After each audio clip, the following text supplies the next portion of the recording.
Thank you so much. I don't know if this is going to work, so I'm just going to click. Fantastic.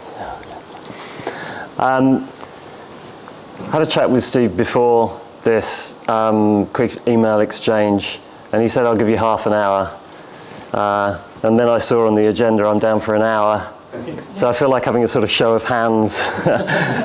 I could either talk very slowly and do the full hour, or we can all leave early. I think I know the option that everybody's going to choose. I also ought to say before my talk that if there's anybody with a sort of sensitive disposition in the crowd who can't handle rude material, then I'm going to give you the chance to leave now, catch an early train possibly.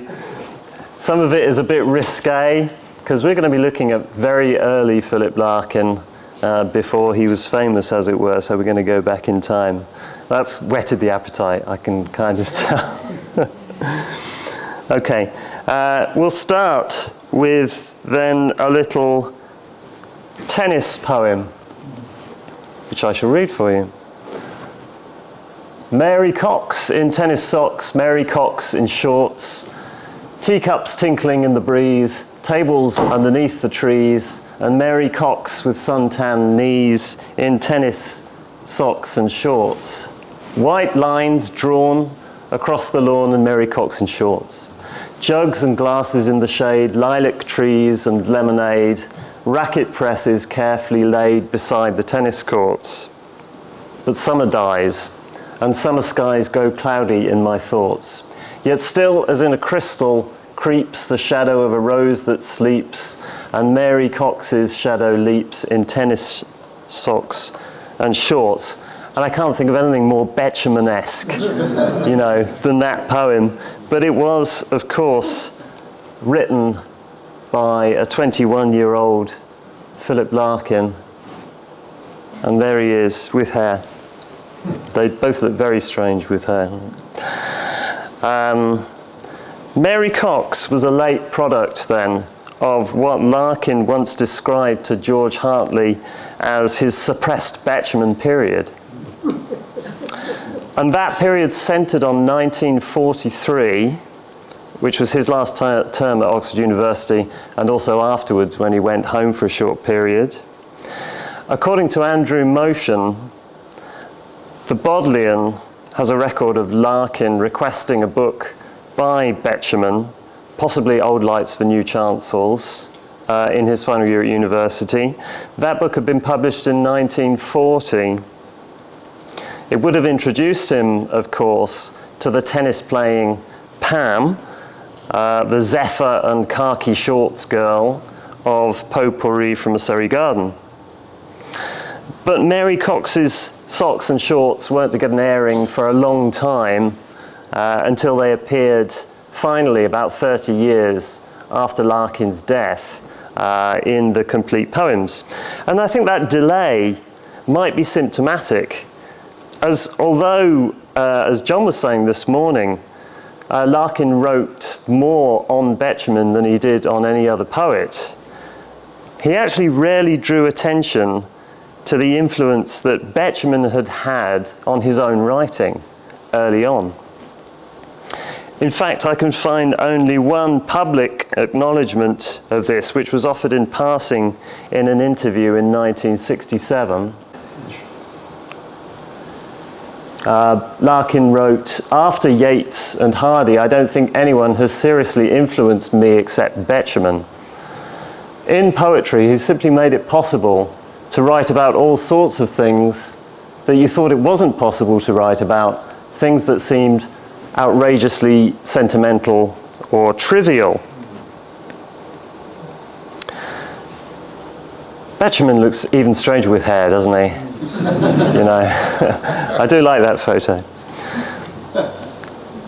The word seriously there seems a bit ironic, as it was really the unserious elements of Betjeman that Larkin drew attention to, the trivia, the sentimentality. And that's what I want to focus on in my talk, because I think it's these elements that help to define what he really got out of Betjeman when he was young.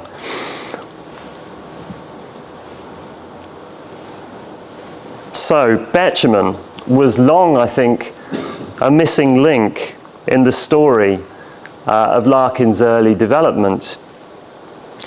Instead, this story was shaped by Larkin's own introduction to The North Ship, the late introduction that he wrote. It was published again in 1965, that early book.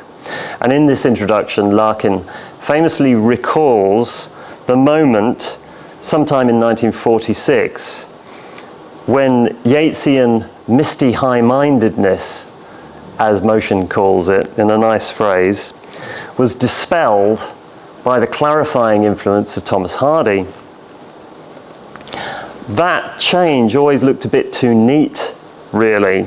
Enthusiasm for Hardy's poetry doesn't really manifest itself in Larkin's letters, or at least the published letters. I haven't really looked at the archives, until quite a lot later. So he writes one to Sutton in October 1949, where he enthuses about Hardy. And then there's one to Monica, who of course was a big Hardy fan, sometime the following year. Several critics have also argued for the enduring influence of Yeats on Larkin's poetry, and more broadly the enduring influence of symbolism on Larkin. And then also, there was this, Trouble at Willow Gables. The publication of this book in 2002 finally made available the risque girls' school oeuvre. I'm sorry about my French pronunciation. You just have to sort of accept the hello moments in this in this talk. The risque girls' school oeuvre of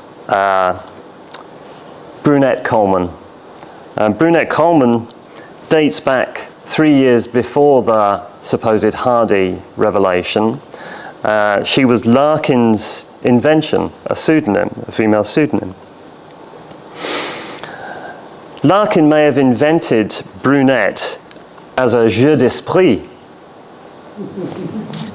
but James Booth's appreciative introduction of her work has encouraged us to see this, I think, as more than just undergraduate prankish divertissement. I'll stop doing that now.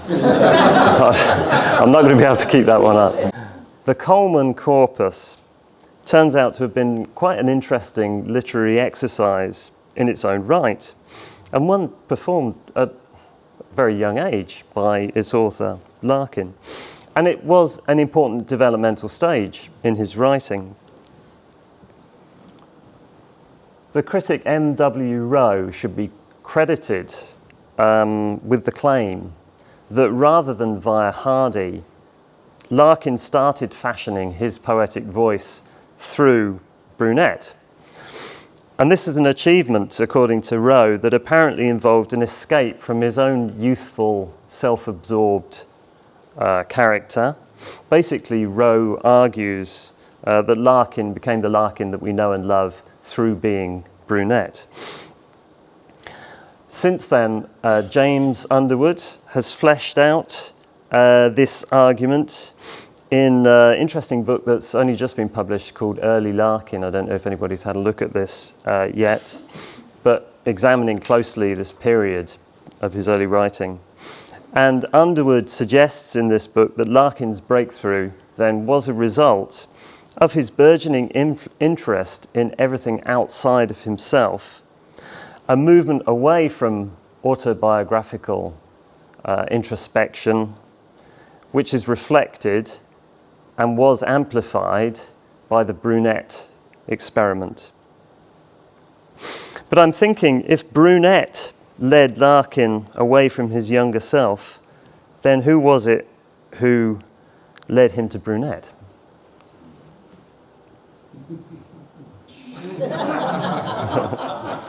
Cheap laughs. I need to qualify this straight away by acknowledging that, as both James Booth, James Underwood point out, there are a lot of different influences at work in the Brunette-Coleman writings. The young Larkin was particularly and peculiarly well read in girls' school stories. He also, when he was at university in Oxford, quizzed his friend Diana Gallantz for suitable material, or probably for unsuitable material, actually. But the novels do contain characters called Pam and Myfanwy, the latter of these two recalling two poems that you may know from Old Lights for New Chancels. There are a number of key words that are associated with both Larkin's and Betjeman's Myfanwys.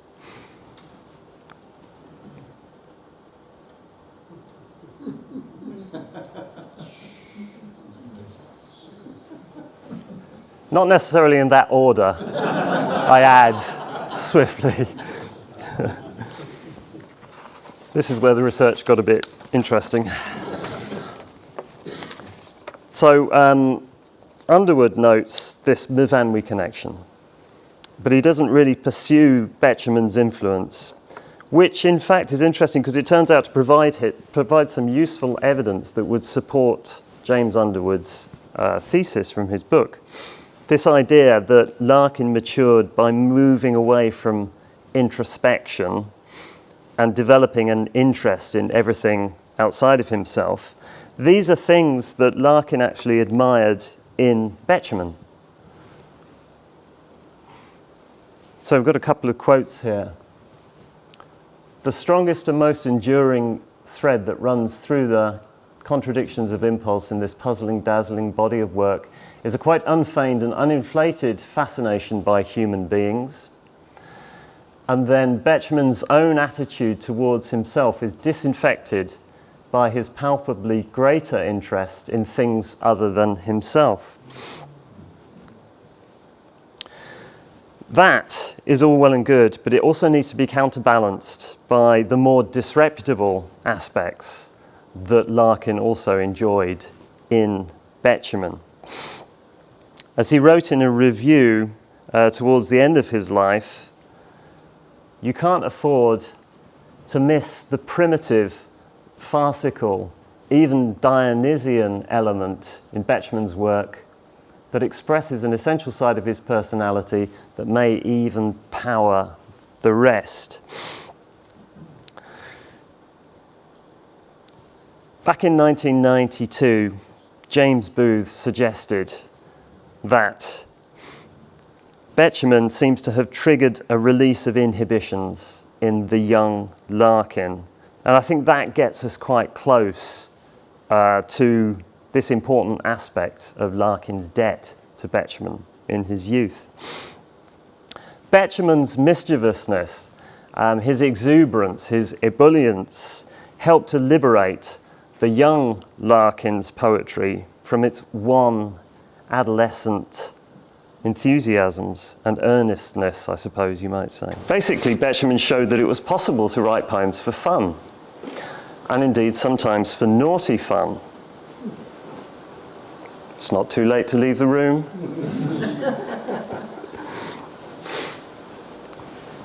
Alors, Brunette. I bring you Brunette.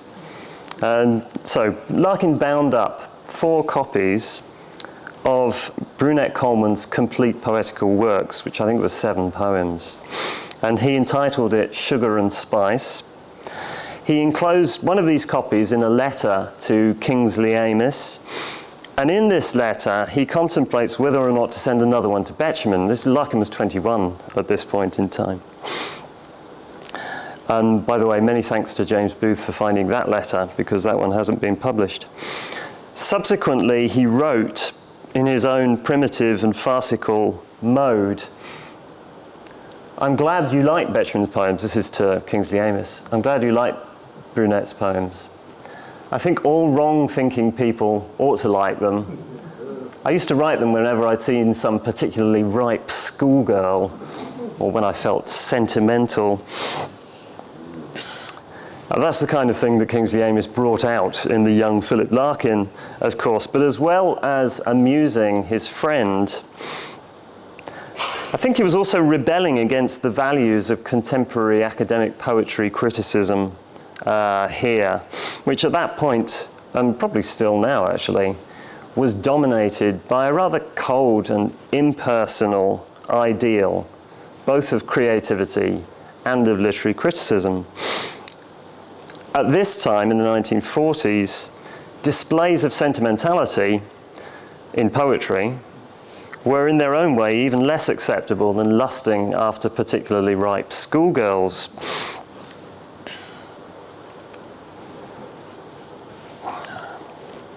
I don't know this schoolgirl, by the way. I'd add swiftly. Larkin had sent the brunette poem Bliss to Kingsley Amis on the 20th of August in that year, and I think we could read this poem then, keeping an eye out for its Betjeman qualities. In the pocket of my blazer is a purse of silken brown, with 10 shillings for my birthday and my weekly £0.50. In the tool shed by the stable stands my junior BSA. See, I leap, I mount, I pedal, and the wind bears me away. On the left side of the high street, W.H. Smith & Son have their local branch, and there I'll stop and lock my bike and run right up to the glass-top counter. Have you Colonel Stewart's book called Handling Horses? Yes, behind you. It's 12 and 6. You needn't look. Larkin wrote in his letter to Amis, after he included this, sweet, I think. Sweet, I think. But also with its brown silken purse, with its tool shed, with its mounted bicycle, with its horse handling, with averted eyes, spicy. The comedy of this poem, as Terry Castle has noted, is mainly generated by the unintended suggestiveness on the part of the speaker. The fact that she remains blissfully unaware of how wrong-thinking readers are reinterpreting the whole poem. But there's other things here that are very Betjeman. Triviality. Triviality manifests itself, of course, most obviously in that naming of W.H. Smith and Son. An intrusion of ordinariness that shows Larkin dismounting from his high horse, Gavin Ewart once said that, well before he discovered Hardy. As far as sentimentality is concerned, well, this is an interesting one, because the title, Bliss, I'm assuming must refer to Catherine Mansfield's short story, Bliss. Larkin was a big fan of Catherine Mansfield's writing at this point. And if you know that short story, it's very cynical, very deflating, ultimately anti-sentimental. But having said that, I think there is, in Larkin's poem, there's an indulgence, really, in the attitude of the speaker, in the sort of idealistic, youthful enthusiasm of the speaker. We only, after all, get her perspective. We don't get another perspective in the poem. I think there's a degree of empathy on the part of the writer with somebody whose idea of heaven is to whiz on a bike down to the shop and buy a favourite book, which must have been the sort of thing that a slightly younger Philip Larkin himself would have enjoyed doing. In fact, I think more broadly, you can feel that empathy and that empathetic impulse throughout Trouble at Willow Gables. Can I just ask, has anybody read Trouble at Willow Gables? Two people, three people know what I'm talking about at this point. Just ask these people at the end. It's a good read. I don't know if you agree with me. It's a nice book. Trouble at Willow Gables, I think, is kind of saved by it's made quite charming by the amount of empathy that is given by the author to the perspective of the young girls that he's writing about.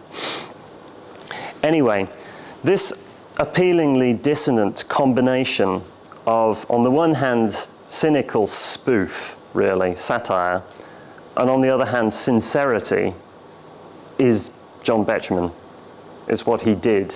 It was his calling card, almost, in his early work. And you can see this if we look at a few stanzas from Vanwy. And these, I think, show us just how close Bliss is to the original model. So Betjeman's bicycle here is kept in a potting shed rather than a tool shed. But its proximity, I've got to be careful how I phrase this now, its proximity to the black stockinged legs of its rider is similarly racy. And as in Larkin's poem, you get the trivia of a poetic line given over entirely to high street retail, Home and Colonial, Star International. So where Larkin's line is trochees, Betjeman's line very characteristically is dactyls, you know, umpapa, umpapa, umpapa, umpapa. That's the Betjeman rhythm, really. This is an intrusion of ordinariness, again, in both authors. The sentimental aspect that the two also have in common is played up the last stanza on the screen there, with its idealized glimpse into the privileged world of young motherhood, I guess, and children's literature as well, from the same period, the golden age of children's literature. So that wistful and elegiac idealized strain, albeit with a glint in the eye rather than with a tear in the eye in Betjeman's poem, is an aspect that can also be heard in Larkin. And it can be heard in Larkin's own favourite poem from Sugar and Spice, which is The School in August.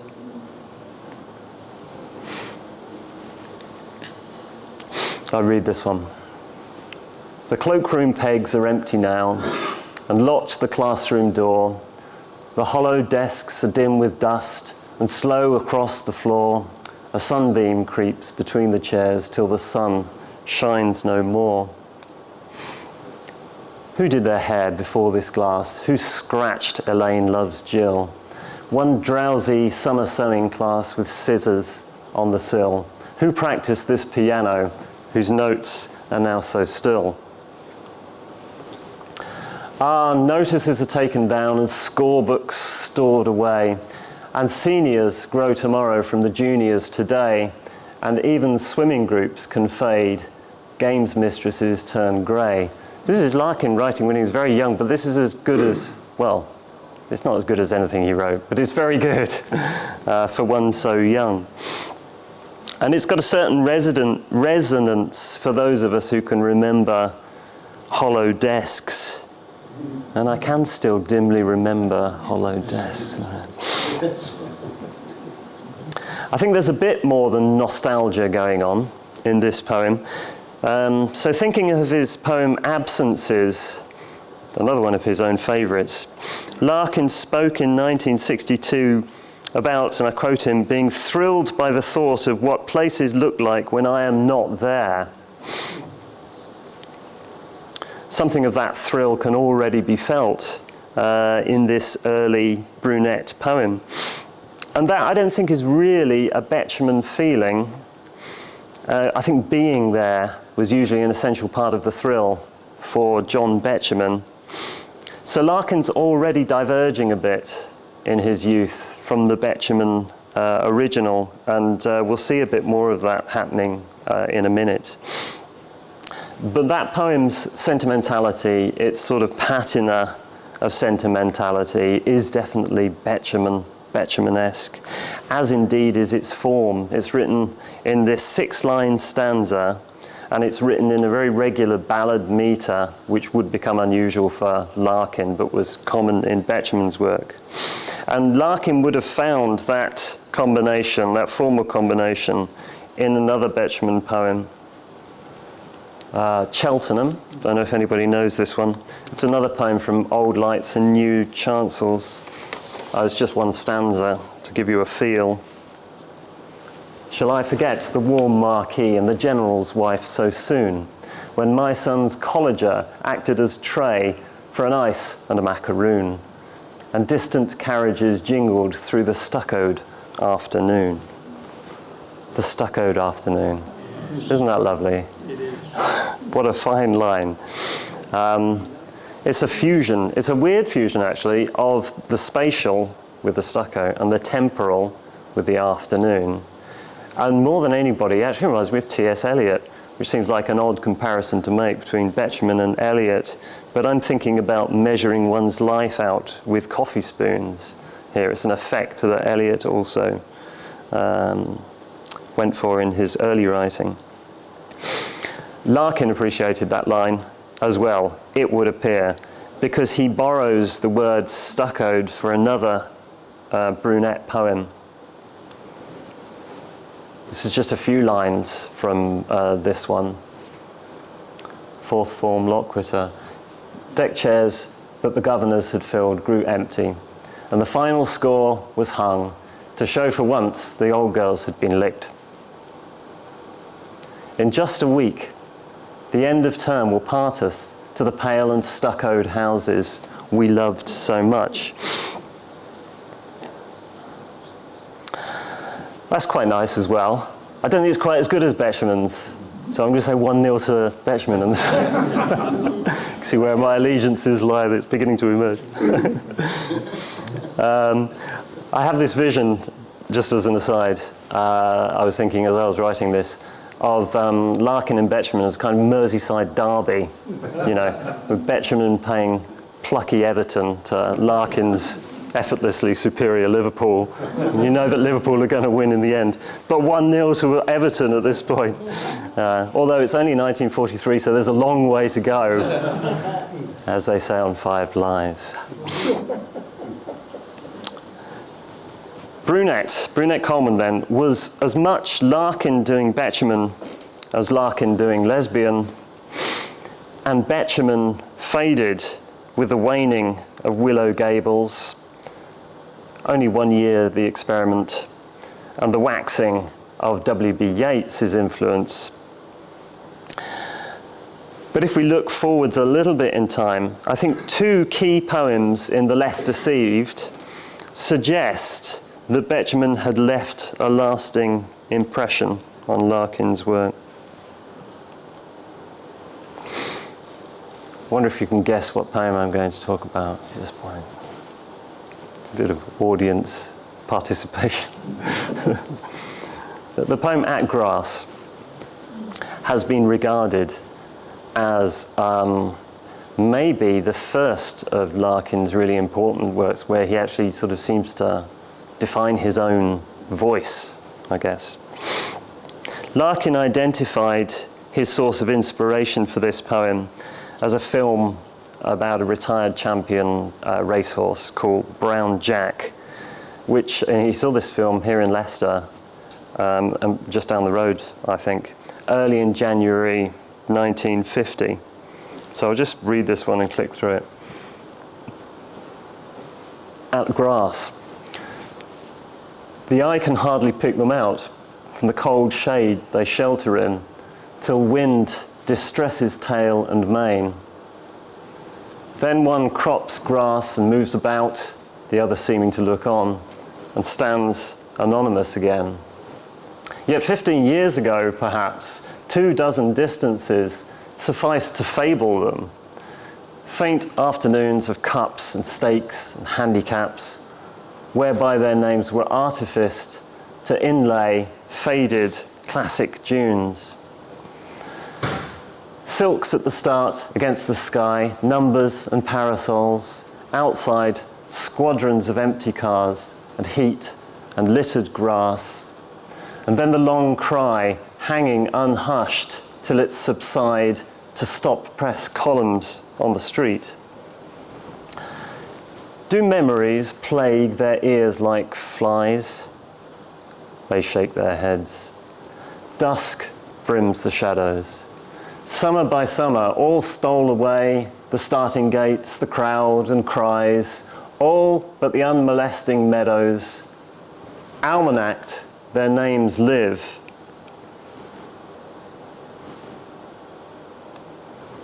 They have slipped their names and stand at ease, or gallop for what must be joy, and not a field glass sees them home, or curious stopwatch prophecies.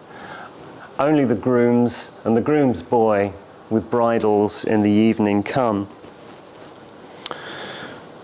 Okay, so we've seen the inspiration, which was this film, but if that provided the immediate emotional stimulus for At Grass, I think a poem in Old Lights for New Chancels offered Larkin a verse precedent for this poem, and it's called Upper Lambourne.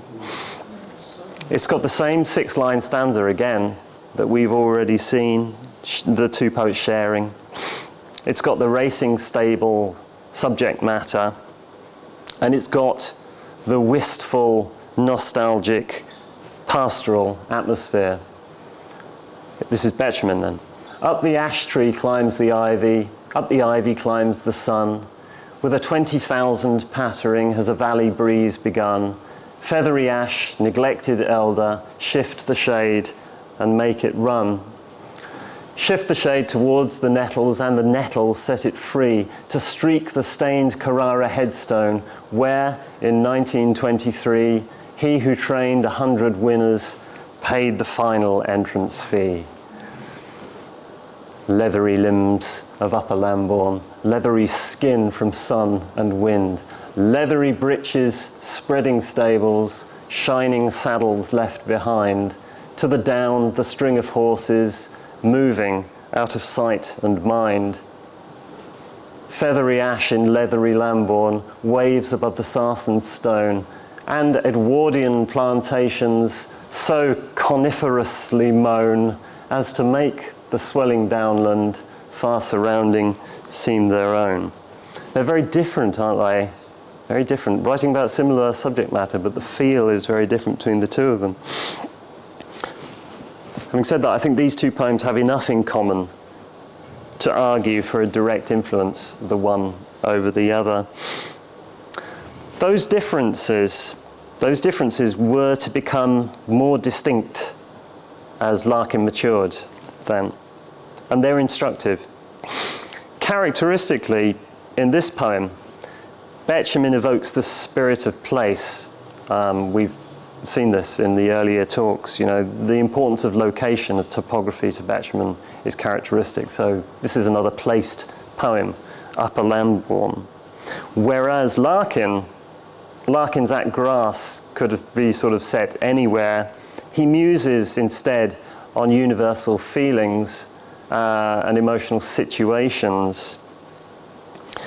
And maybe John Osborne wrote a good book about Larkin not so long ago called Radical Larkin.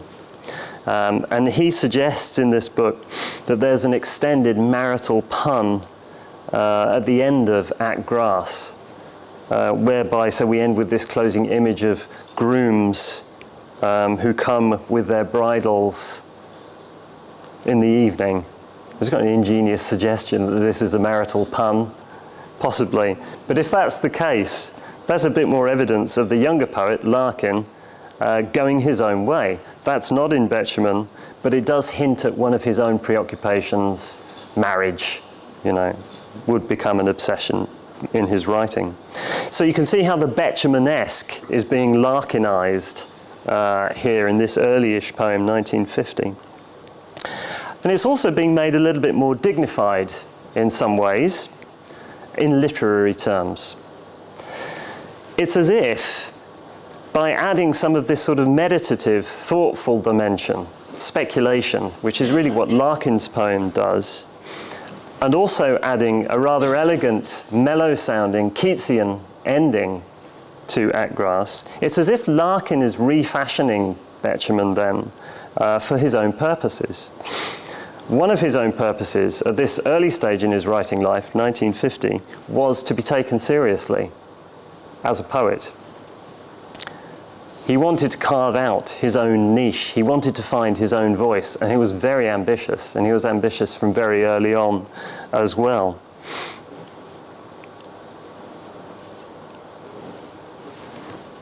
By 1954, 3 or 4 years later, his last year in Belfast, Larkin was indeed writing the poems that would secure this place in the English canon for himself. The Larkin-esque tone was becoming established, and it may not be coincidental that the publication of a few late chrysanthemums early in that year, 1954, January 1954, had brought Betjeman back to Larkin's attention.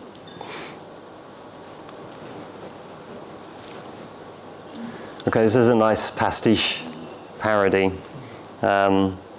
Larkin wrote this in a letter to Patsy Murphy, because she'd moved to Oxford, and he wrote it in the first edition of A Few Late Chrysanthemums, which he sent to Patsy as a sort of a gift, as it were. Whispering leaves over Boars Hill stables, she'd moved to Boars Hill. Whispering tongues round Boars Hill tables. Professor Finger, they say, has been living with a mummy from the Ashmolean. The Bowles have too many bills to pay.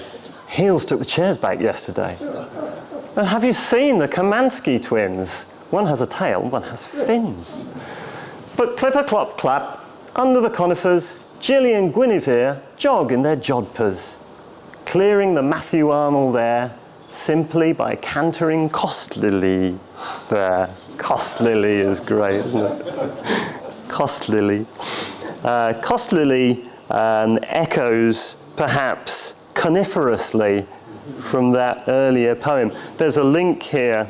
It's a sort of this, I think this confirms this pastiche, that Larkin had read Upper Lambourne and started to associate the Betjeman tone with that poem, that single poem, Upper Lambourne. So you can still hear Betjeman's feathery ash in the first lines. That's what he's sort of satirizing at that point.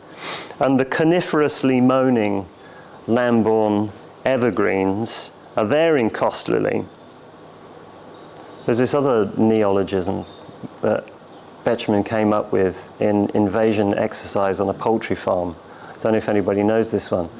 Corduroided. Corduroided. Is anybody corduroided in the audience? Very nice. It's minor stuff. He's just playing, you know, it's a joke. And that might lead us to assume that Betjeman's influence on the maturing Larkin, and he is at this point, was just limited to the occasional parody, not important anymore. But Betjeman's presence can still be felt in a much more significant poem, I think you know the one I'm going to talk about here, that Larkin wrote in that year in 1954. And that's Church Going, which you're going to know inside out by the end of today. I'm trying not to repeat anything. Larkin described, before we go on to that, Larkin offered a couple of versions of the genesis of this poem at various points, which you can see on the slide there. I won't read them out for you. In terms of literary inspiration, Archie Burnett, who edited the complete poems, hears echoes from a number of other writers in church-going, canonical writers. So he talks about Keats, MacNeice, Hardy, Yeats, Frost, Orwell, and T.S. Eliot, but he doesn't mention Betjeman as an influence on this poem. What he does mention in the notes is that that Larkin described this as my Betjeman poem to Arthur Terry, who was a colleague of his in the library at Queen's in Belfast. my Betjeman poem. Church preservation. Church preservation was kind of in the air at this time, in the early 1950s, and it was already associated in the popular mind with John Betjeman. This is thanks mainly to his radio broadcasts just before this period, and also to articles that he wrote in The Spectator. So Larkin would probably have known Betjeman's Poems in the Porch feature, which you may have heard of as well. That was broadcast on BBC Radio in a program called The Faith in the West. And that program had started in 1953, so it was very current. And then, in January 1954, A Few Late Chrysanthemums was published. And this includes, as we've also seen, other church poems and some verses that Betjeman had written a few years earlier as part of a church restoration appeal. It's got a long title, but you can just have it, verses turned, abbreviated. From that west gallery, no doubt, the violin serpent tooted out the tallis tune to Ken. And firmly at the end of prayers, the clerk below the pulpit stairs would thunder out, Amen. And must that plaintive bell in vain plead loud along the dripping lane? And must the building fall? Not while we love the church and live, and of our charity will give our much, our more, our all. So it's a kind of occasional campaigning poem. And in actual fact, I'm not sure how it made it into the volume because it's not really very good, unfortunately, but there we are. However, it does have a lot of stuff that you can recognize in Larkin's church going. It has the church visiting persona, which was the Betjeman persona. It has the affirmation of the church's past unifying function within the community, which is there in Larkin's poem. And it also has the acknowledgement of the uncertain future of the church, which features in Larkin's poem as well.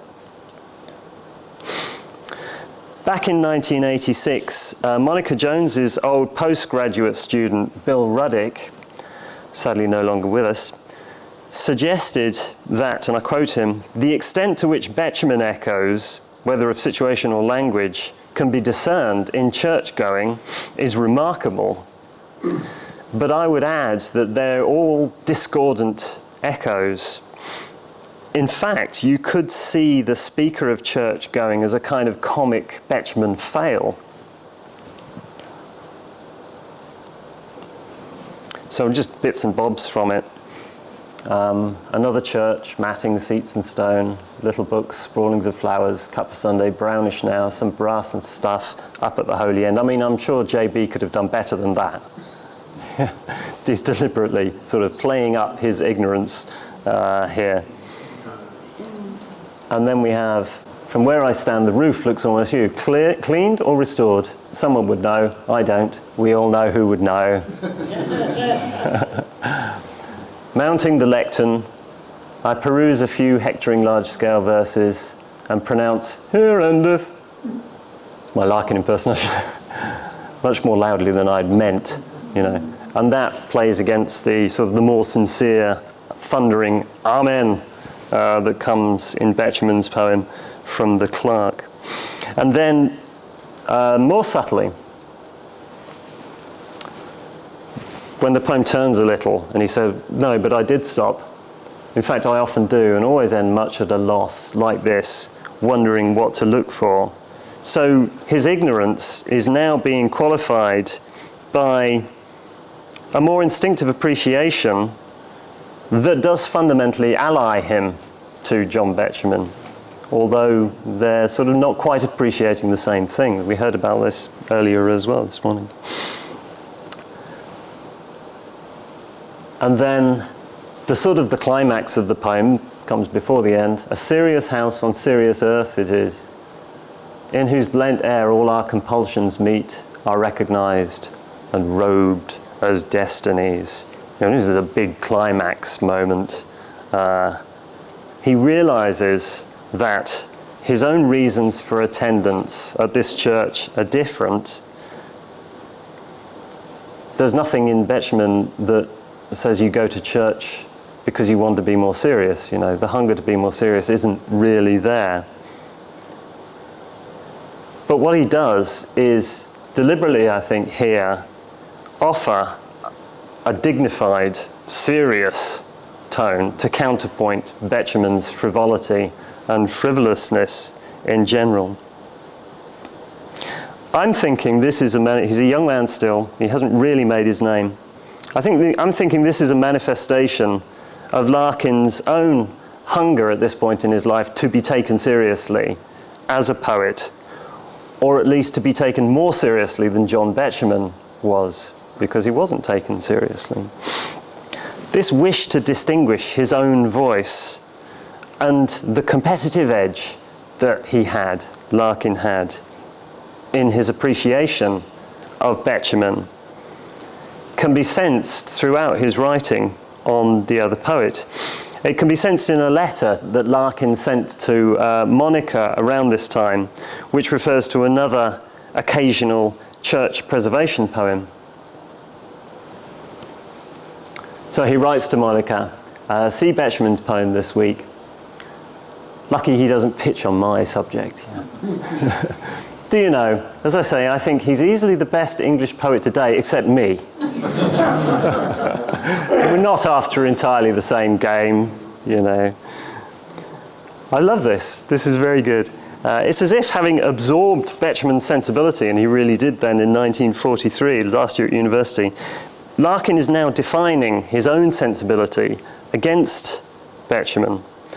In church-going, I mean, we're just looking at one poem really here, but in church-going at least, Larkin succeeds at being Larkin by deliberately failing to be Betjeman. And I was thinking about this, the monitor thing. Betjeman reads church-going, doesn't he? So I've written it down here because I can't follow my own reasoning. When Betjeman read the poem in that monitor documentary, it was Betjeman being Larkin, failing to be Betjeman. It all makes perfect sense, doesn't it? There was a lot more going on between them than meets the eye, I think, probably. It's the sort of thing that it would have appealed to Betjeman's sense of humour, and I think it did. I think they played games together in poems. I think this poem was part of that game.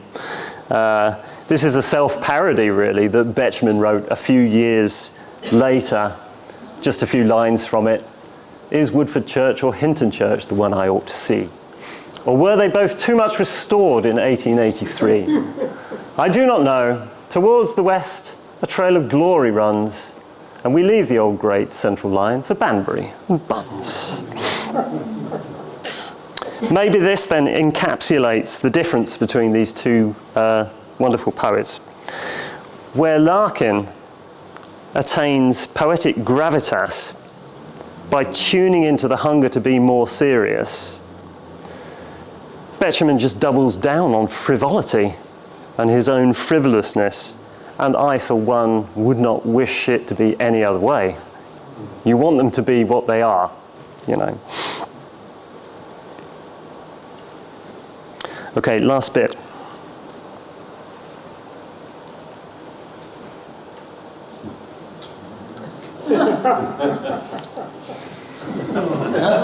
So Larkin didn't like that picture of himself. He says it makes me look like the Boston Strangler. I have an alternative title to that slide, which is Battle of the Boldies. At Grass and Church-going, then, were two of Larkin's most important early poems. These were the first in this line of quite ambitious elegy, long elegy poems that James Booth identified. Poems that combined a sort of thoughtful pathos, the poems that were serious in intent, if not always in content, and with the kind of authoritative, resonant moments that seem deliberately fashioned to me to support their author's claim to canonical status as a poet. They were poems that helped Larkin to establish his reputation. And given that, it's quite surprising, really, to think that both of them can be seen as products of his own creative interaction with that least respected of poets, John Betjeman. The serious and dignified elements of Atgrass and church-going show this transformation that had occurred in Larkin's writing over the years since he'd first been liberated by Betjeman's example, Betjeman's outrageous, sentimental, trivial, liberating example. And this finally takes me back to his comment on this early period as having been suppressed. Insofar as few have really acknowledged Betjeman's significance in the formation of Larkin's voice, I think academia has been complicit in this suppression. But as much as anyone, it was Larkin himself who did the suppressing. The obvious reason for this is the inappropriate nature of the brunette material. I think Larkin called it unclassifiable, which is another nice euphemism for it. But he may also have had another reputational concern in his mind. So Larkin's relationship with Betjeman, as I've suggested, was a complicated one. On the one hand, obviously he was to be championed. They were allies. And Larkin had a genuine enthusiasm for Betjeman's writing. And also, as Andrew Motion writes, Larkin supported Betjeman to try and sort of fashion the taste that would that he wished would respond to his own writing, the sort of appreciation, the way his own writing would be judged. And this is the whole anti-modernist English tradition agenda that we've heard about. But on the other hand, he did not want to be seen and regarded as a cut-price Betjeman. This is a concern, we've heard it already today, he voiced to his mother. He voiced it light-heartedly, but he also voiced it repeatedly. He fretted to Monica before the filming of the Monitor programme that he was worried about being typed as just another Betjeman, you know. He knew that their visions of England, contemporary England, had superficial similarities.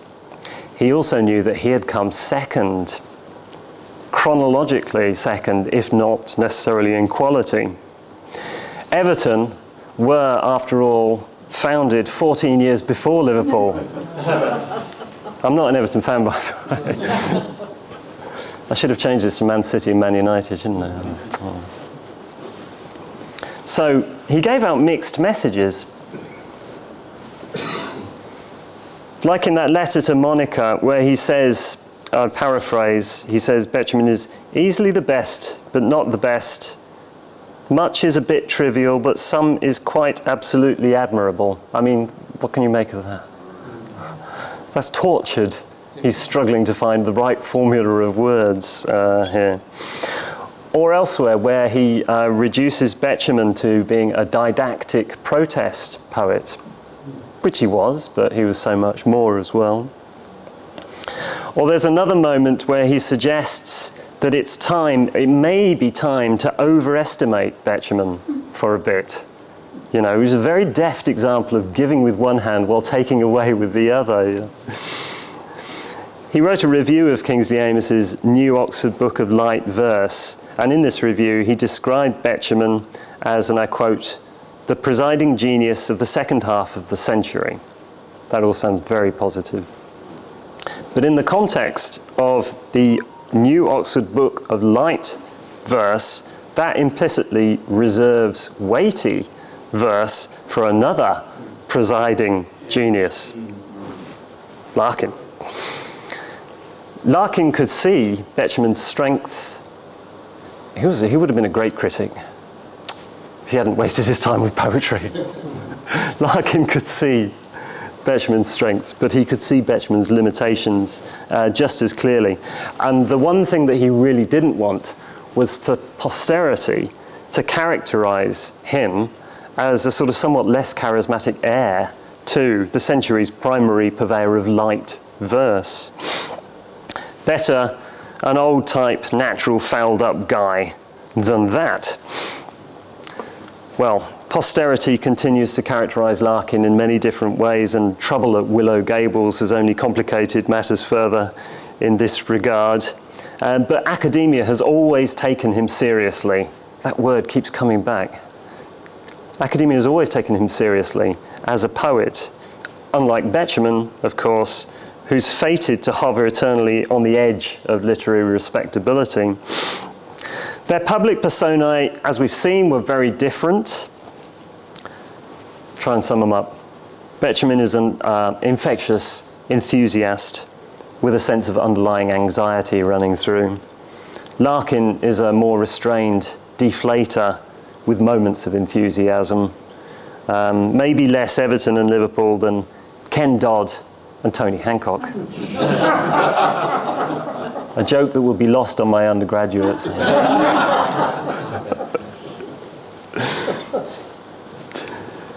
But Larkin had learned valuable lessons from Betjeman. He learned that familiarities were fit for poetry.